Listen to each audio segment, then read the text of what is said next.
Iran के drone, Jordan में deep strike, revolutionary guard के रॉकेट और बहरीन में बारूदी तांडव, मुश्तबा के लड़ाकों का कुवैत में कहर। ये सब इस बात का संकेत है कि अमेरिका ईरान का युद्ध अब फाइनल राउंड में पहुंचने वाला है, जहां सिर्फ दो देशों के बीच की लड़ाई नहीं हो रही। अब ये रेंज बनाम रेंज, ड्रोन बनाम एयर डिफेंस और मिसाइल बनाम बम वर्षकों की टक्कर है। प्रेसिडेंट ट्रंप ने ऐलान कर दिया है कि ईरान B-1 बम वर्षक वाला कहर झेलने के लिए तैयार रहे।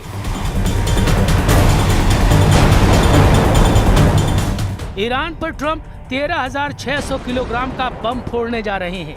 ये ऐसे बम हैं जो विमान से गिराए जाने के बाद अंडरग्राउंड बंकर तक पहुंचते हैं। इससे ऐसा धमाका होता है जिसकी वजह से इन्हें बंकर बस्टर बम कहा जाता है, यानी ऐसा बम जिसके विस्फोट से पिकैक्स पहाड़ के परखचे उड़ जाएं। लेकिन ट्रंप ने ईरान के अंदर अंडरग्राउंड ऑपरेशन का ऑर्डर रिलीज किया है, जिसका मकसद पिकैक्स पहाड़ को उखाड़कर ईरान का यूरेनियम हासिल करना है। लेकिन ट्रंप के मिशन का पता चलते ही ईरान इतना बौखला गया है कि बारूद की डोज को जस्ट डबल कर दिया है। ईरान फुल फॉर्म में हमले कर रहा है, बिना रहम किए ट्रंप से हिसाब ले रहा है।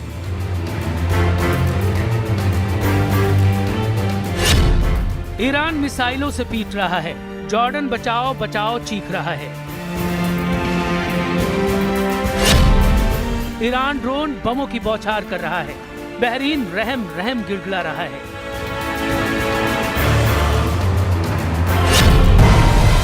ईरान रॉकेटों से तबाही मचा रहा है, कुवैत ट्रंप से सीज फायर की अपील कर रहा है।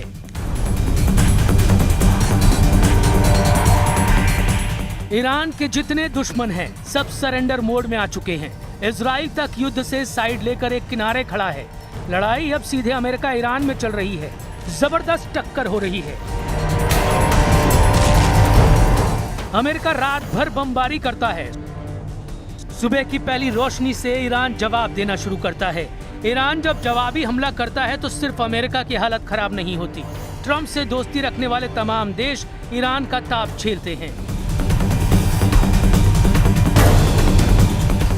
ईरान पर अमेरिका के जितने बम गिरे हैं, ऐसे हर धमाके ने अब खाड़ी देशों के मिसाइल डिफेंस सिस्टम का पुर्जा ढीला कर दिया है। ओमान से कुवैत तक, बहरीन से सऊदी अरब तक हर मिसाइल हमले ने ट्रंप को ईरान पर नया प्लान बनाने पर मजबूर कर दिया है। यही वजह है कि ट्रंप ने ईरान को घेरने के लिए अब अपने सबसे विनाशकारी हथियार को उड़ाना शुरू कर दिया है। ब्रिटेन के RAF फेयरपोर्ट एयरबेस से अमेरिकी B-1 स्ट्रेटेजिक बॉम्बर उड़ान भरते देखे गए हैं। ट्रंप के ईरान के पिकैक्स माउंटेन को निशाना बनाने की धमकी के बाद ब्रिटेन के RAF फेयरपोर्ट एयरबेस पर हलचल तेज हो चुकी है और अमेरिकी B-1 स्ट्रेटेजिक बॉम्बर के उड़ान भरने की तस्वीरें वायरल होनी शुरू हो गई हैं।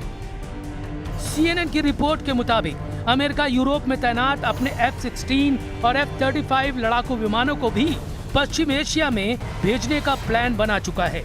इसके साथ ही एयर टू एयर रिफ्यूलिंग विमान भी ईरान के आसपास भेजे जा सकते हैं।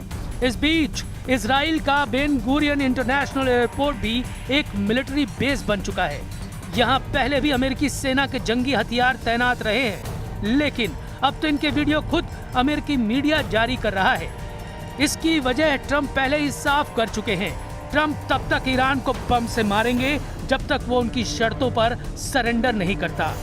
Mr. President, there are no signs that Iran is ready to stop fighting. So what is the plan? Is the plan to just keep bombing until they give up? There are no signs. What? Do you know something that I don't know? So talks are you know still something possible? that I don't know? Do you know something I don't know? Well, tell us. I will tell you. They want to desperately meet, and until they're ready to meet in a meaningful way, we have no interest in even. Trump अगर बमों के जोर से Iran का surrender चाहते हैं तो supreme leader Mushtaba उनके मंसूबे पूरे नहीं होने देने की गारंटी ले रहे हैं। अमेरिका को रोकने के लिए अब ईरान ने बॉर्डर के इलाकों को पुख्ता सिक्योरिटी जोन बनाना शुरू कर दिया है।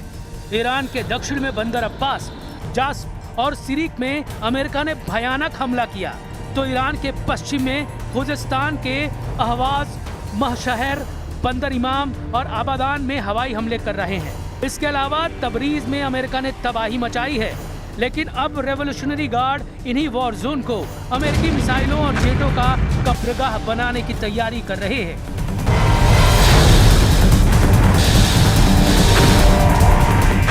वैसे भी ट्रंप अब ईरान में अपना एक भी मिशन कंप्लीट नहीं कर पाए, इसलिए ईरान उनके ऑपरेशन पिकैक्स की हवा खराब करने का पक्का बंदोबस्त कर रहा है। ट्रंप कहां-कहां फेल साबित हो चुके हैं, उसे पहले जान लेते हैं। उनका पहला मकसद ईरान के परमाणु कार्यक्रम को जड़ से उखाड़ना, मतलब पूरी तरह से खत्म कर देना। लेकिन क्या ऐसा हुआ? 400 किलो संवर्धित यूरेनियम को लेकर अब भी सवाल उठ रहे हैं, इसलिए ये मकसद नाकाम ही दिख रहा है, क्योंकि ट्रंप फोर्स को ईरानी यूरेनियम की करेक्ट लोकेशन तक शायद ही पता है।